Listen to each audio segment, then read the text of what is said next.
Merci Monsieur le Président, Monsieur le Directeur Général. J'ai une question qui est plutôt politiquement incorrecte, puisque je vais parler de plaisir de conduire. Donc c'est un de mes défauts.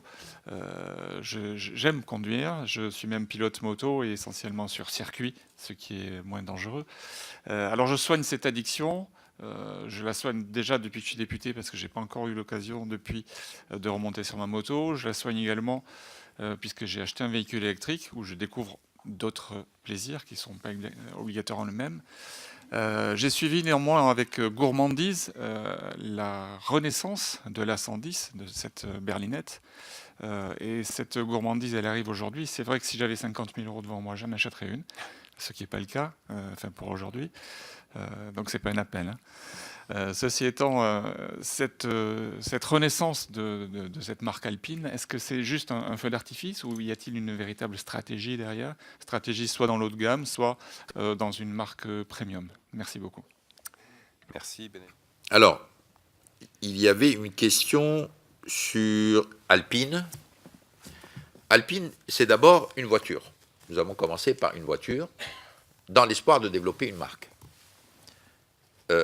Donc, si vous voulez, a priori, on a une stratégie, mais toute stratégie, elle est soumise à exécution. Il dit, bon, vous dites, moi j'ai une stratégie, étape 1, étape 2, étape 3, étape 4. Oui, mais si vous foirez l'étape 1, il n'y a plus d'étape 2 ni d'étape 3. Hein. Donc, il faut d'abord réussir l'étape 1. L'étape 1, c'est le succès d'Alpine, de la voiture. Ce succès, qui semble bien parti, compte tenu des commandes, de l'enthousiasme, pour moi, nous encourage pour aller à l'étape 2. L'étape 2, c'est un autre véhicule. Donc, à partir du moment où on parle d'un autre véhicule, on commence à parler de gamme. Mais je préfère être prudent, qu'on y va étape par étape, voiture par voiture, là aussi pour entraîner la pérennité d'Alpine. Pour moi, Alpine, c'est voiture de sport. Ça fait partie du redéploiement de Renault dans de nouveaux créneaux. Ce n'est pas du premium, hein. C'est pas le premium. Le premium, c'est autre chose. Hein. Premium, c'est des voitures confortables, qualité de la finition, grosse cylindrée, etc. Là, on est en train de parler de voitures de sport, de voitures qui sont très spécifiques pour des clients qui sont très spécifiques.